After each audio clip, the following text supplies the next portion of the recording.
Okay. Before we have our quiet time, let's all get on the same page. If you are in the Sparkly book, we're beginning on page 380, a new section entitled, The Magnitude of Holiness. If you are reading from the second edition, it's page 332, The Power of Holiness. In the first edition, it's page 309, The Power of Holiness. If you're reading from the JCIM, it's page 160, The Magnitude of Holiness. And if you're reading from the CIMS edition, it's page 320, The Magnitude of Holiness.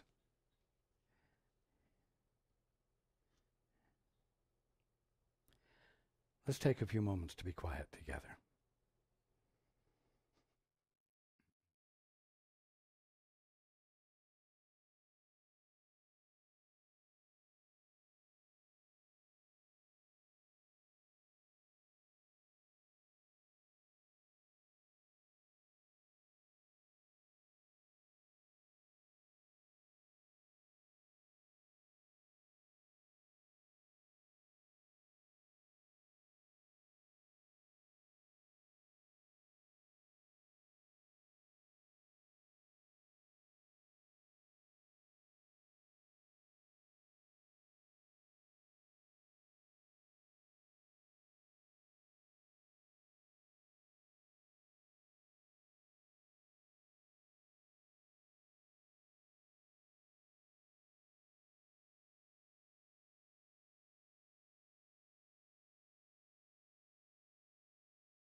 Good evening. And welcome to everyone who's joining us on the internet.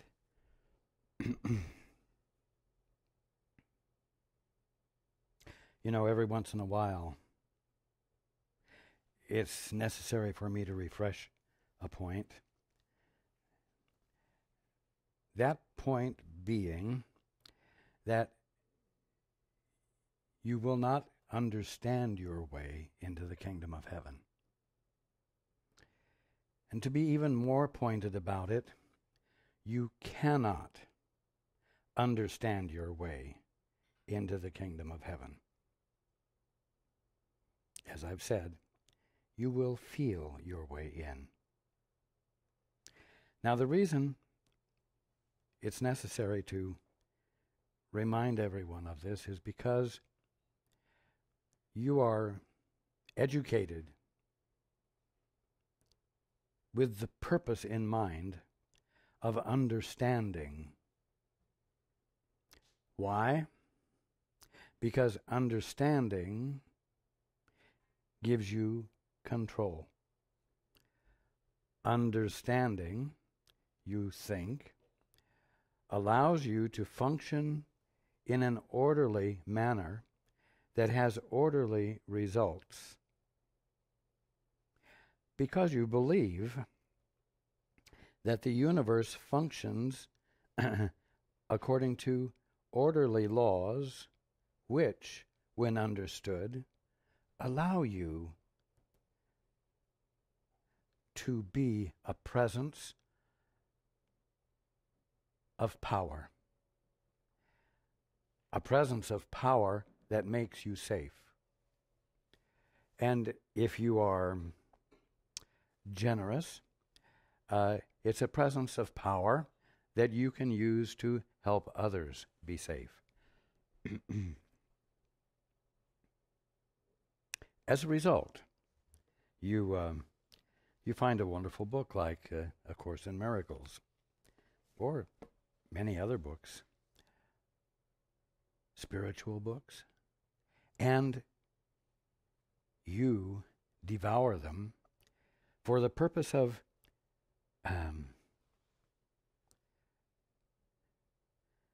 digesting what is being said so that you might learn and therefore understand. What does learning mean? It means that something has come to your attention that was unknown to you before. Excuse me. And you digest it, you embrace it, and you commit it to memory. That's really what it means. It becomes a bit of information which, when added to other bits of information, constitute an intelligent configuration of ideas that allow you to function in the future dependably, intelligently, successfully, and beneficially.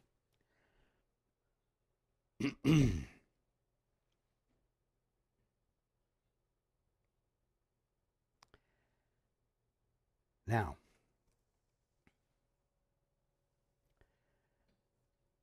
learning is a process that ends up with a result. The result is called, quote, what you have learned, and, quote, what you have learned, unquote, is a memory, is stored away for future use.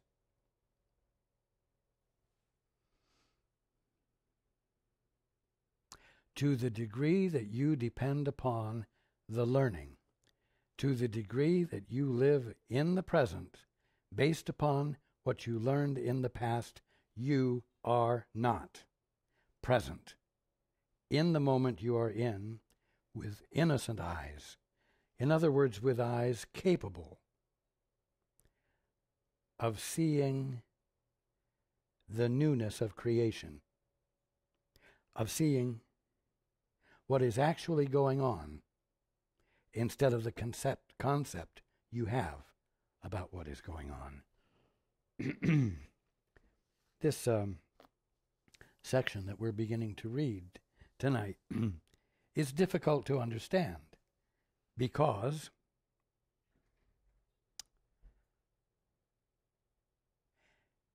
it's going to explain that you cannot understand your way into the kingdom of heaven.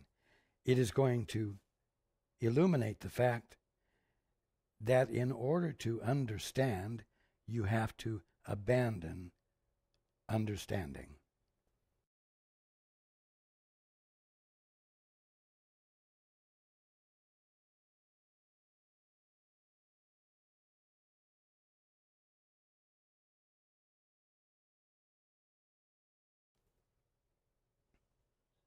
Now, what makes it more difficult, we could say, what makes it worse is that it makes it very clear that you don't have a capacity to understand, and you must be willing to abandon the idea that you do. In other words, you must arrive at a point where you understand that you are incompetent.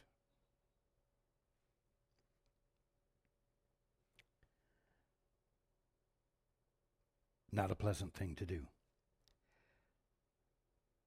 Not a thing one would dig into. Oh, definitely something one would avoid, distract himself from.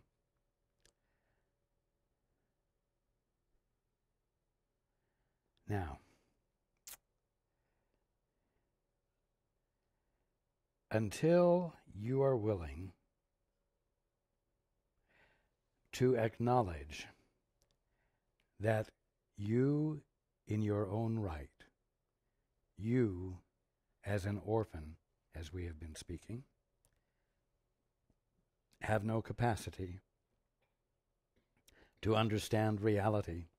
You have no capacity to grasp your Father's point of view, God's point of view, because you have abandoned it, avoided it, denied it, and disowned it. That's what causes you to be an orphan, or to have an experience of orphanhood when you are actually the Holy Son of God. Until you arrive at the humiliated place of acknowledging that you don't know, you won't genuinely ask to know the truth. Until you arrive at the point where you're willing to consider the possibility that you don't know, and that you, as puny little you, can't know, not until you reach that point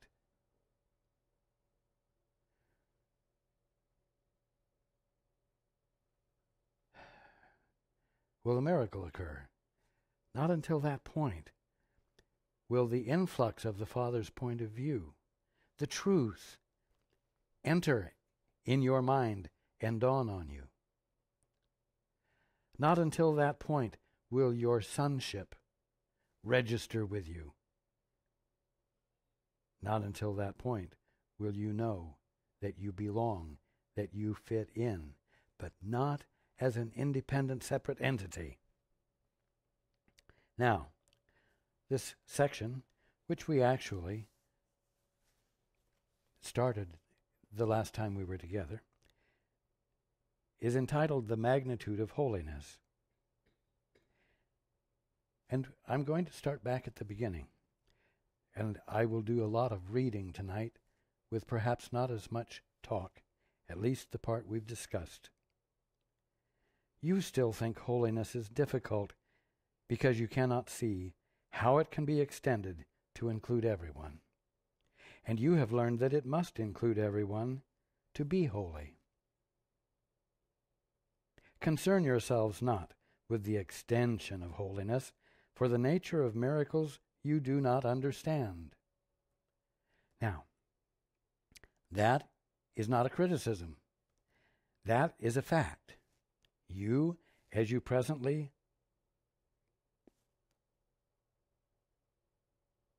experience yourself. Do not understand. You as the orphan, the dissociated one, do not understand. But it's not a criticism. It's a point to accept, as though it is a constructive building block toward an intelligent realization that will remind you of the truth of you, because you've let the Father reveal your mind to you, which is His mind, in a manner that registers with you and that you can, quote, understand, grasp the meaning of, without misinterpreting it. Concern yourselves not with the extension of holiness, for the nature of miracles you do not understand, nor do you do them. It is their extension, far beyond the limits you perceive from your present narrow-minded perspective, that demonstrates you did not do them, miracles, but you have done them. But the fact that they were so much more extensive, so much more all-inclusive, in incredible ways that you would never have thought to pull together as part of the, quote, miracle, unquote. That's what demonstrates you did not do them. Why should you worry how the miracle extends to all the sonship when you do not understand the miracle itself?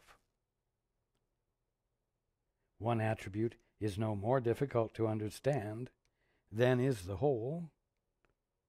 If miracles are at all, their attributes would have to be miraculous, being part of them. Miraculous. What does that mean? You might say it means surprising, magnificently surprising, not negatively surprising.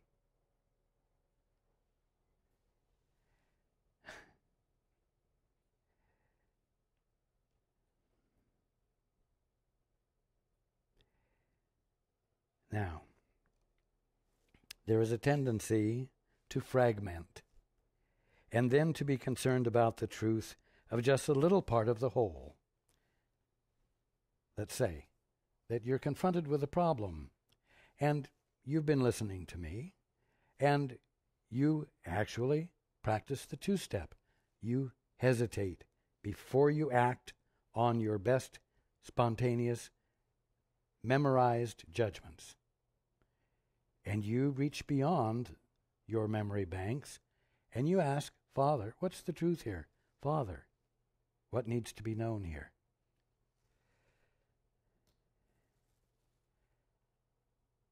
And then, as you're listening quite openly, you get the feeling that the answer is going to be far more inclusive than you thought, and therefore probably not understandable.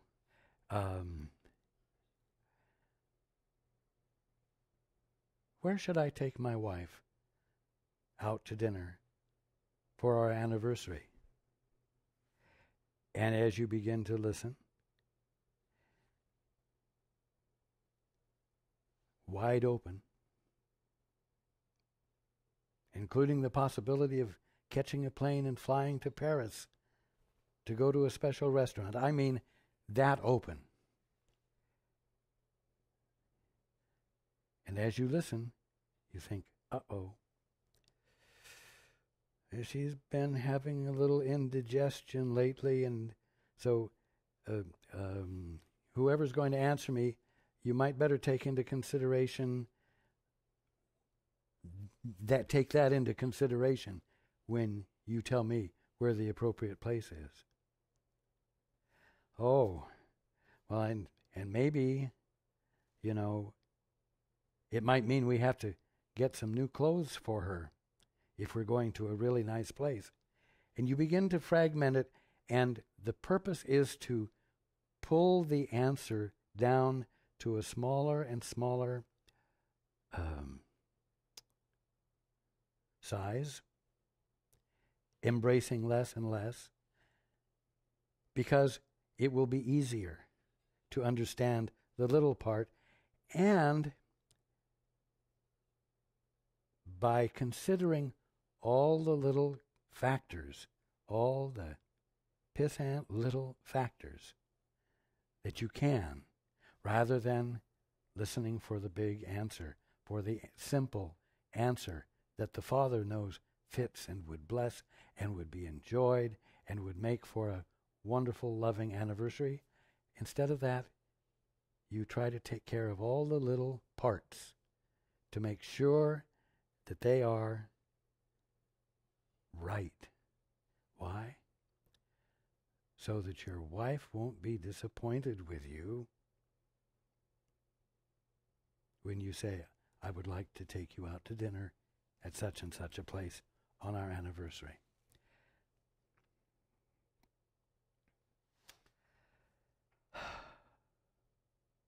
There is a tendency to fragment and then to be concerned about the truth of just a little part of the whole. The description I gave could be applied to many things. It's a tendency that you have to not let in the whole, but guardedly let in the little parts that will build up to the whole. You know what? It's an exercise of control. It's still an assertion of the tiny orphan sense of self. It isn't an abandonment to the Father. It isn't really saying, Father, what is the truth here? You say, what is the truth about what she will like? What is the truth about what she won't like? You see, it's not like, what is the wonderful truth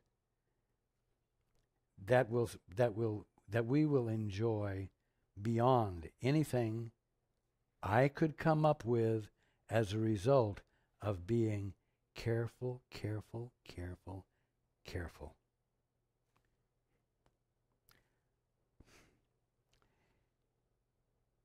There is a tendency to fragment and then to be concerned about the truth of just a little part of the whole, and this is but a way of avoiding or looking away from the whole to what you think you might be better able to understand. For this is but another way in which you would still try to keep understanding to yourself. You see, you want to be the understander. You want to be the one who has the understanding. You want to be the one who came up with the understanding. You see, you want to keep it to yourself. You want to keep it as a personal possession, because then it becomes part of your personal authority in being successful by the intelligent use of your understanding, the intelligent use of your memory banks.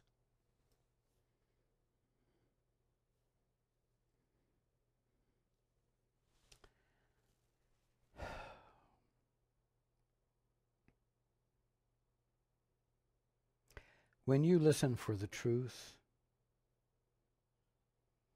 the Father isn't going to give you an intellectual process. The Father isn't going to give you a string of words that express certain concepts that will be the answer to that question for all time. Forever, permanently, the answer. You see,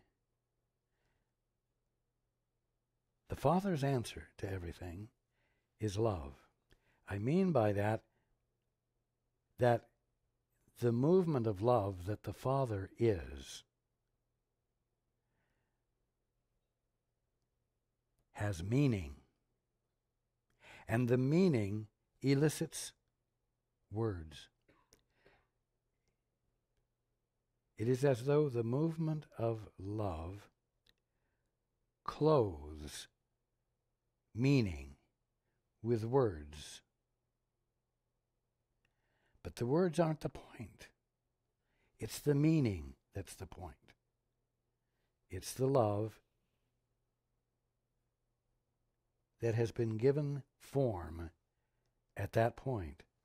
But I want you to understand that the movement of love is like a breeze that moves through the hills and the valleys and graces the blades of grass or the leaves on the trees or the boughs, the branches of the trees in different ways.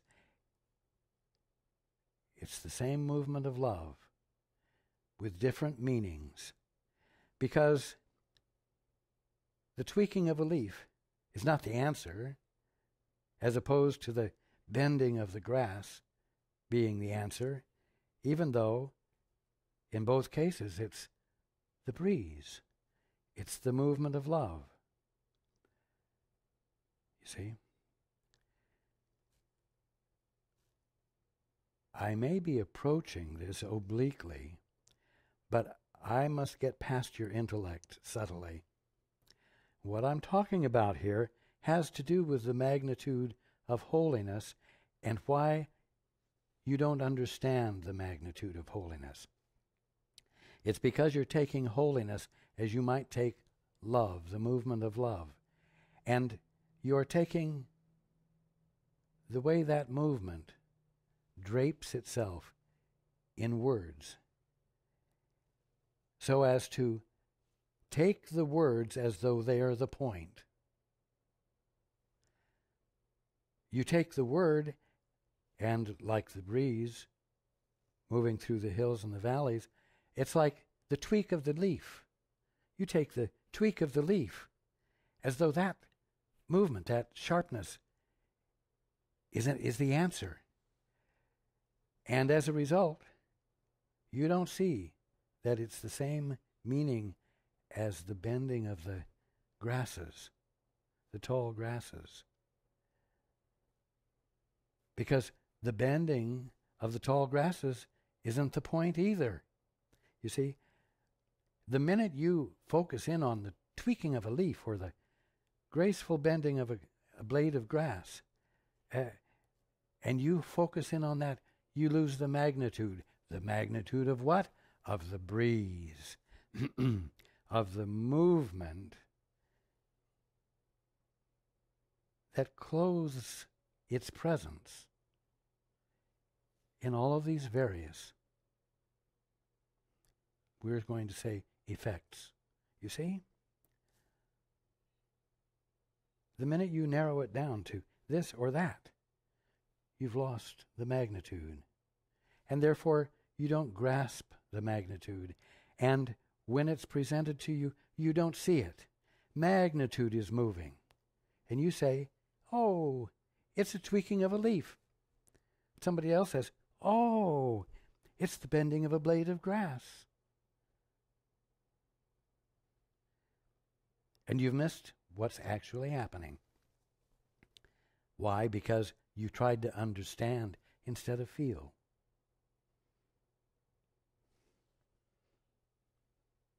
Bear with me, because this needs to be understood. Its meaning needs to be grasped so that you will ultimately be willing to abandon the gathering of and the memorizing of understanding. You see, you say, oh, the movement of love is the tweaking of a leaf. And now I know, whenever I see the tweaking of a leaf, it will be love. You see, tweaking, that's the love.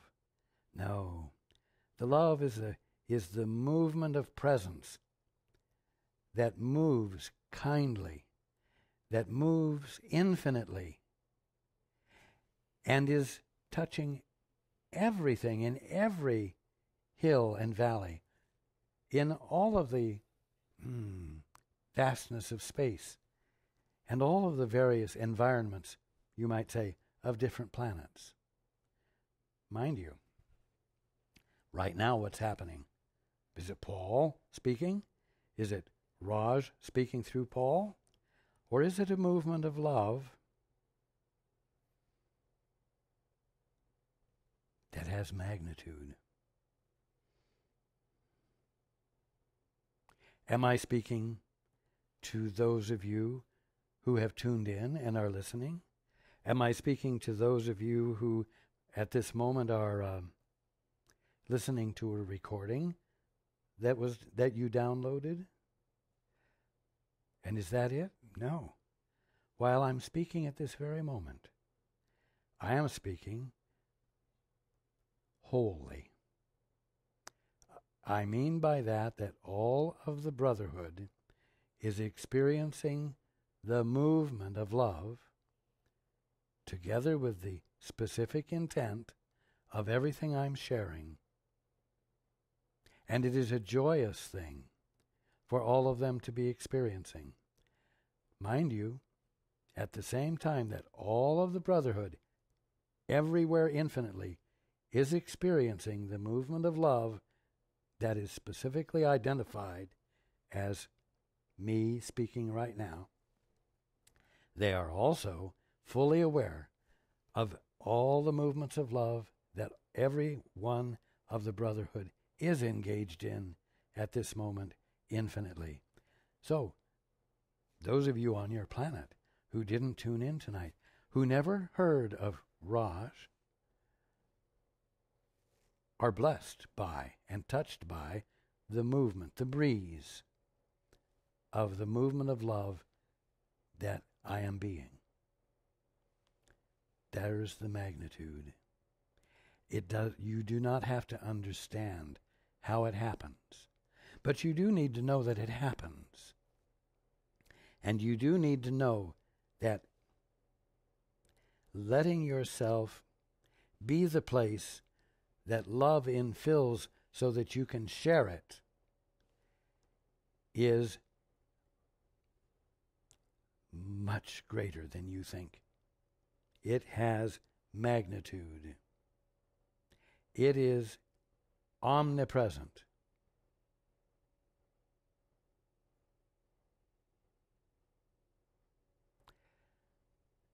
You may not understand how it works, but I am expressing it intelligently enough for you to dare to experiment, for you to dare to embrace and embody, and we'll say practice the two-step, practice what I'm talking about, so that you might, along with those you are caring about, be blessed by a miracle, be blessed by healing,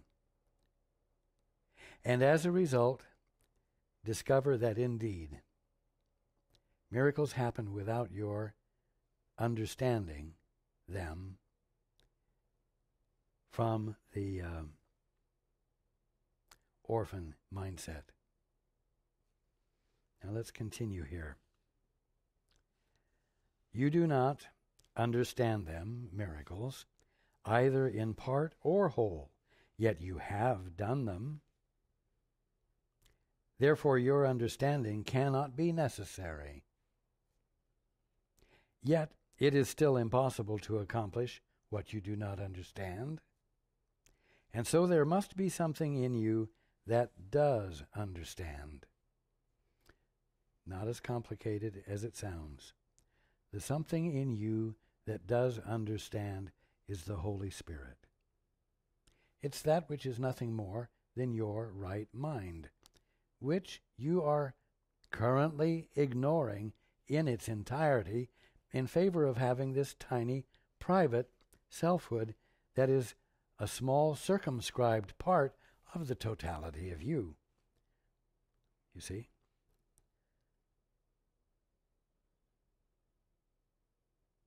it is still impossible to accomplish what you do not understand, and so there must be something in you that does understand. You see, the difference, though, is that the orphan you, the orphan that you pretend to be, wants to be the creator of a miracle. And you want to be the creator of a miracle by having an understanding of how things work, a concept that you can endorse by your will and hold to and cause to happen.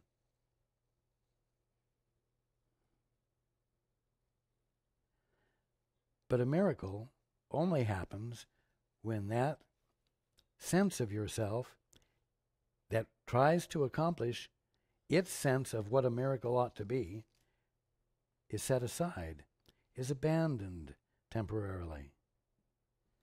And you are willing to reach beyond this sense of self that you have of yourself. And you ask for that which has greater knowledge than you to reveal it to you. Now you can ask the Father. But the Father has already answered by providing the Holy Spirit, which is nothing more than your right mind. And the Father provided it before you decided to be an orphan. You're not going to get something that you never had before called your right mind. You're simply going to be reminded. You're going to be reintroduced to your mind, to your wholeness. And when you do that, miracles will occur. But you won't ask, how did I do that? You will glory in the miracle. You will rejoice along with those who shared in it. And you will not say, I better find out how I did that so I can do it again. Therefore create a little bit of knowledge, a little bit of learning that gets stored away for future use. Because, you see, the breeze blows. And at this moment, the leaf moves that way. And the next movement, perhaps, it bends like the long blade of grass, you see. And so you want to know the truth now. And so you're going to have to listen with innocence. The moment you say, I'm going to pull this from my memory and use it as the appropriate response now, you've lost innocence. Your mind is not clear. It's being cluttered by things you've collected. And the things you've collected are like dust on a window that inhibit your seeing clearly the view, what's really going on. To you, the miracle cannot seem natural, because what you have done to hurt your minds has made them so unnatural that they do not remember what is natural to them. You see? You become very committed to the gathering of information and knowledge and understanding and storing it away as though what was the answer yesterday is the answer today, is the answer now, is the answer now, is the answer now. No. The answer is an actual connectedness with now, which is the movement of creation as God is being it now, forever fresh.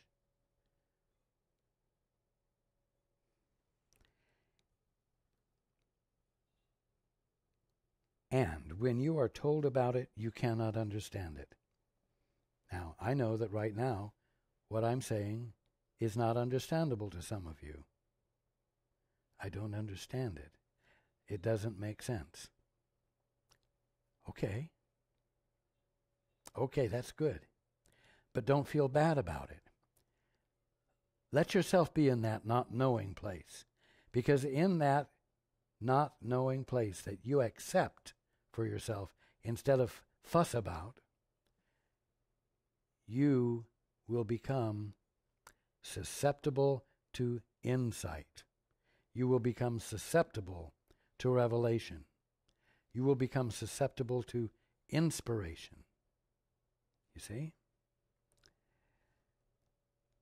The recognition of the part as whole and of the whole in every part is perfectly natural, for it is the way God thinks, and what is natural to him is natural to you.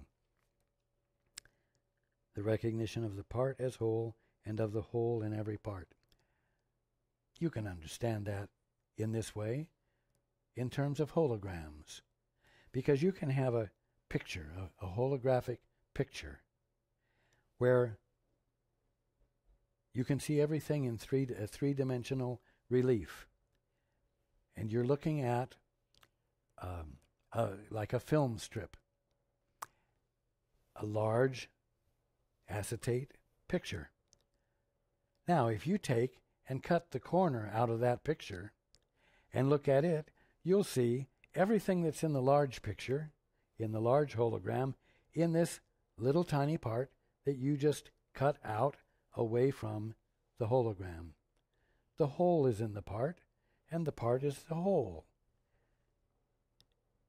You can understand that experientially, but maybe not intellectually.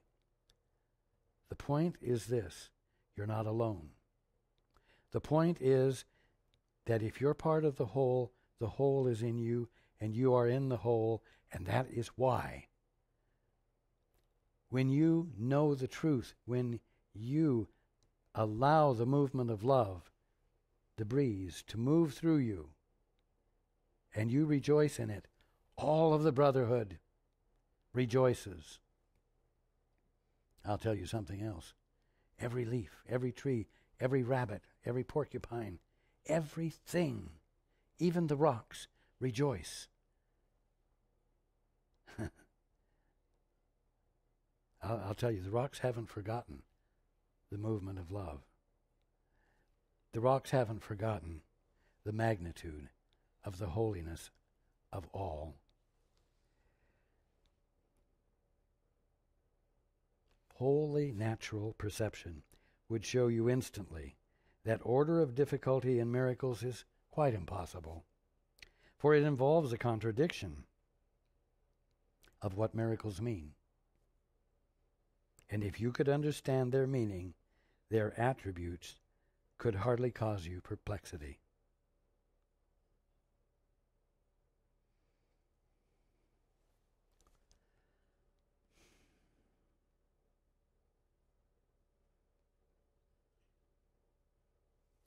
I invited everyone, the last time we spoke, to participate in an act of unity in the expression of help for those in Haiti. I invited you to be part of the addressing of a situation through an actual act of giving that you might otherwise have felt unable to be an effective contributor to. It's too overwhelming. What can I do? Hundreds of thousands of people homeless. Hundreds of thousands of people suffering, anguish, loss,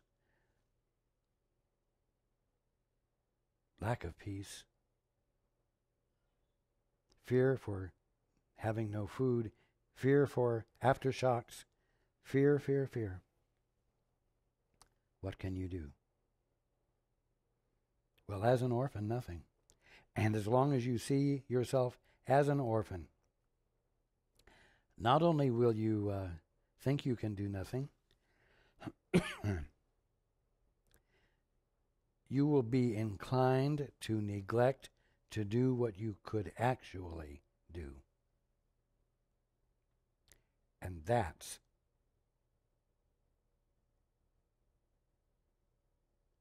missing the whole point.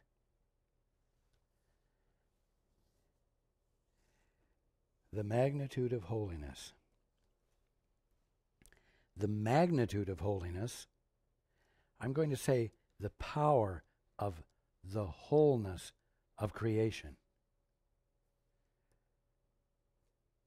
will only be illuminated when love is expressed, when extension is made. And so the call is for every one of you to get in that frame of mind, I'm going to say, where you feel the rightness of making extension, no matter how incompetent you feel. The situation has been so grave and so great that not only the people in Haiti feel powerless, but anyone else who cares feels powerless. But I'm going to tell you something. That feeling of powerlessness is the threshold of a miracle. Because the minute you say, I do not have the means as a puny little orphan to help in any way, and you believe it, and you abide with it rather than kicking against the pricks and fussing about it and being upset about it and jumbling up your mind with anger, you will find in that awful sense of incapacity, which feels like humiliation, that you're actually in a state of humility.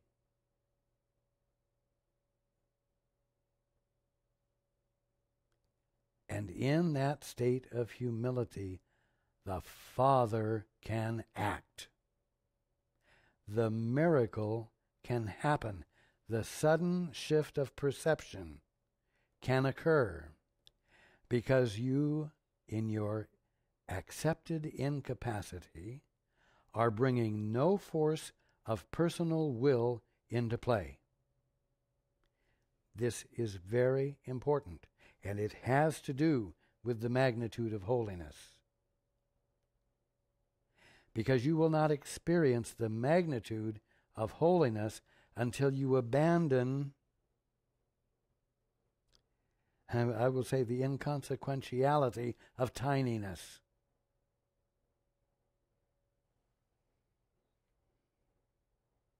Even though to you, tininess is extremely stimulating and gives you the gumption to get bigger.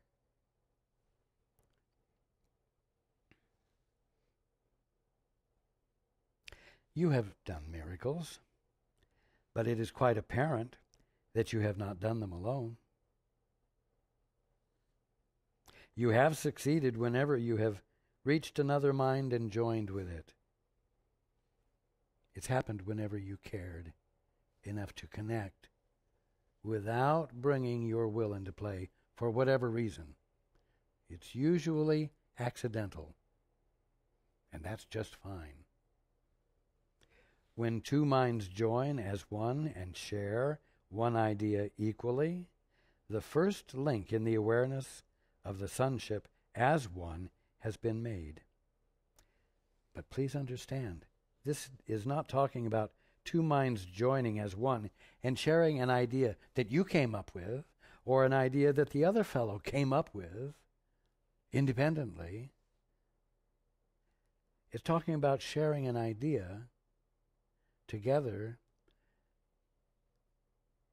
that was insightful, that was what was revealed as a result of engaging in the two-step and saying, Father, what is the truth here? When two minds join as one and share one idea of that sort, equally, the first link in the awareness of the sonship as one has been made. You see, two little orphans joining with each other doesn't bring about a link in the awareness of the oneness of the sonship. It's just a partnership of two lonely little orphans, you see. When you have made this joining, as the Holy Spirit bids you, because you've stopped, you've hesitated, you've done the two-step, and you've asked what is the truth here, and have offered it to Him, the Holy Spirit, to use as He knows how, listen to this, His, the Holy Spirit's, natural perception of your gift enables him to understand it. Not you. It enables the Holy Spirit to understand it. Because it's been a gift without strings from you. Nothing to interfere.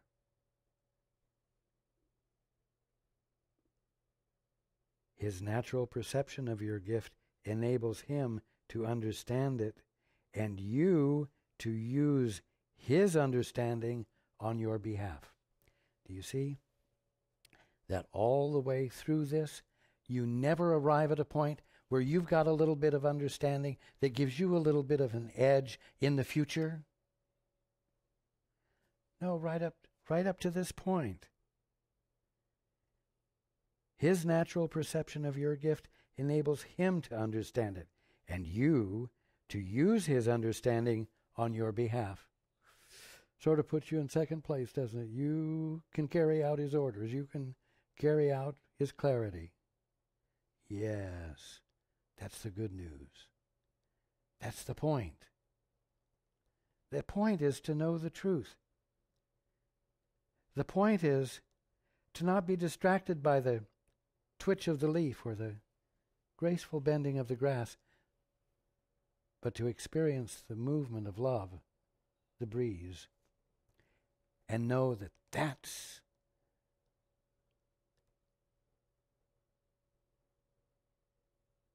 the movement of God, the presence of God. That's the point. It is impossible to convince you of the reality of what has clearly been accomplished through your willingness, not through any skill you have, not through any power, personal, private power you exercised, but that has been clearly been accomplished only through your willingness. It is impossible to convince you of the reality of what has clearly been accomplished through your willingness, as long as you believe that you must understand it, or else it is not real. You see, this is so insulting to the ego. You don't have to understand anything in order for it to be real.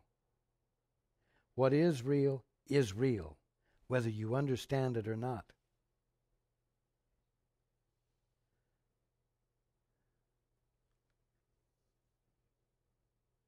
You think your lack of understanding is a loss to you, and so you are unwilling to believe that what has happened is true. You're unwilling to believe that the miracle that happened is true. Why? Because you haven't been able to glean from it the factors that will constitute a little bit of understanding that you can file away for future use in order to have control and power and stability in your private little selfhood.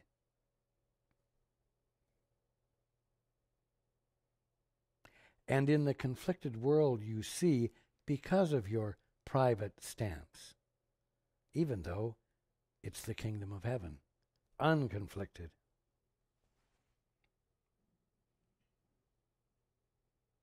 You think your lack of understanding is a loss to you, and so you are unwilling to believe that what has happened is true. Oh, maybe you think it's real, but it was a fluke. And you can't afford to go through life waiting for flukes to happen. You need to be able to take positive control through the use of learning. And when you say that, and you identify a miracle as a fluke, oh wow, you missed the understanding that's there to be had, which was that understanding has nothing to do with it. And the miraculous, the wonderful, glorious miraculous, that it's your pleasure to be experiencing, is available to you, and your understanding not only has nothing to do with it, you need to stop bringing the intent to understand into the picture.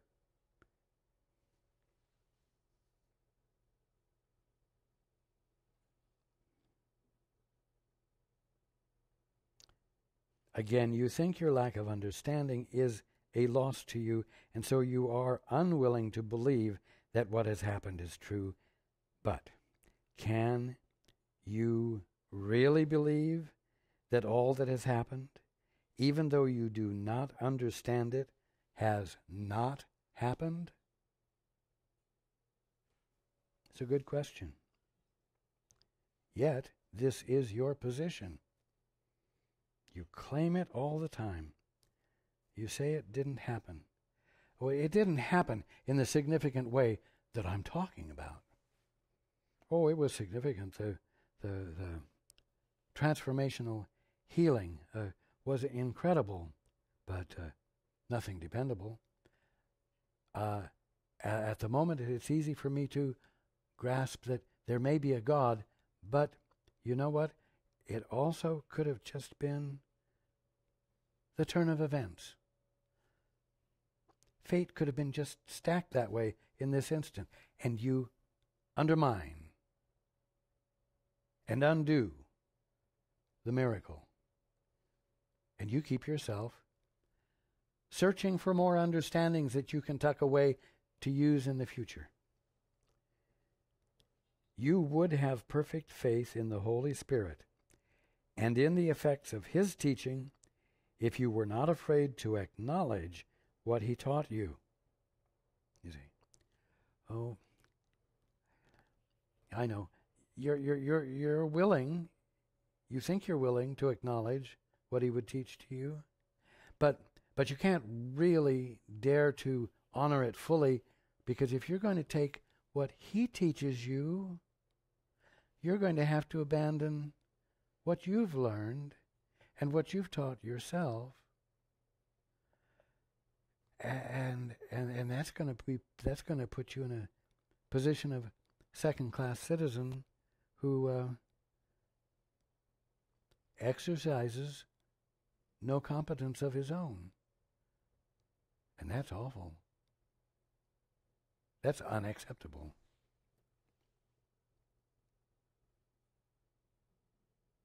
You would have perfect faith in the Holy Spirit and in the effects of His teaching if you were not afraid to acknowledge what He taught you. For this acknowledgement means that what has happened you do not understand, but that you are willing to accept it because it has happened. You see, you can accept the tweaking of the leaf and the graceful bending of the long grasses.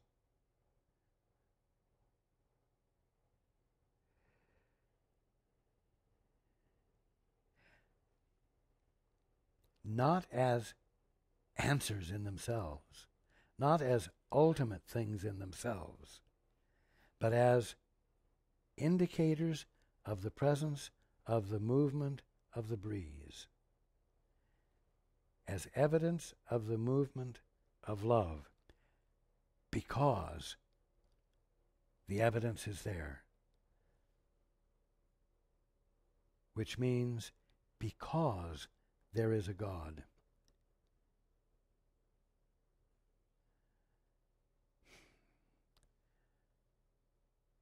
It is so important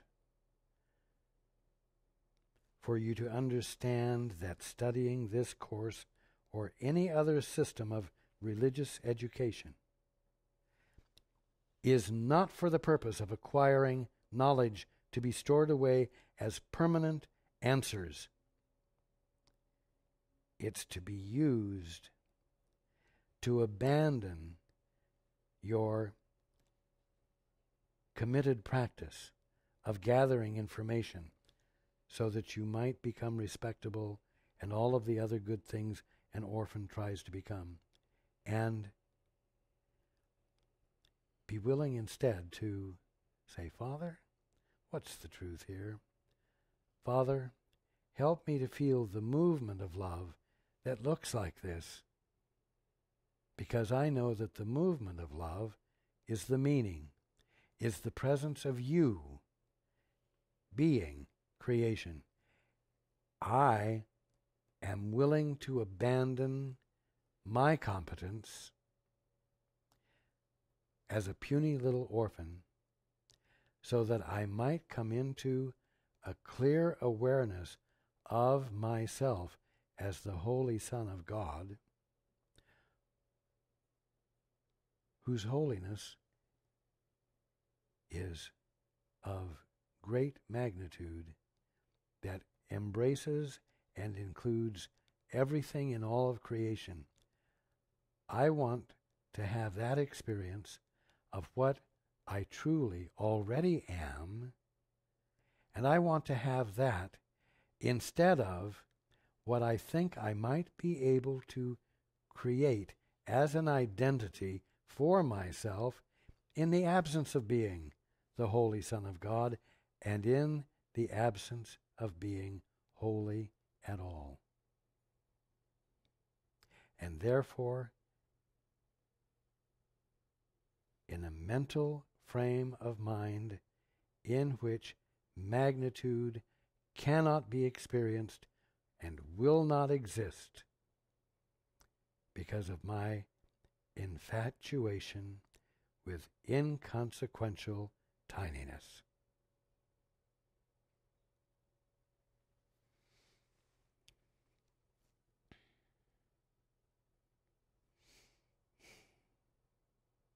I love you all.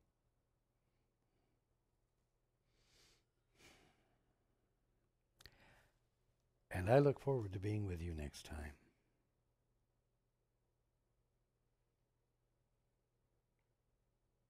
And now you know that that was a universal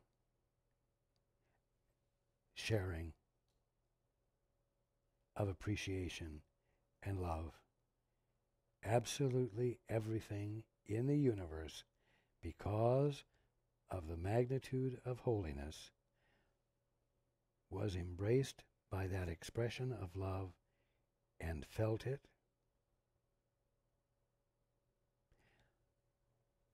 whether some parts of that universe were willing to acknowledge and accept it or not.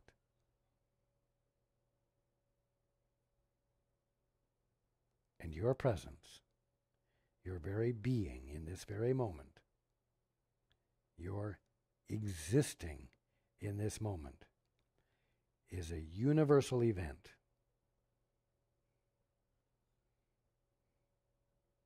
As is mine.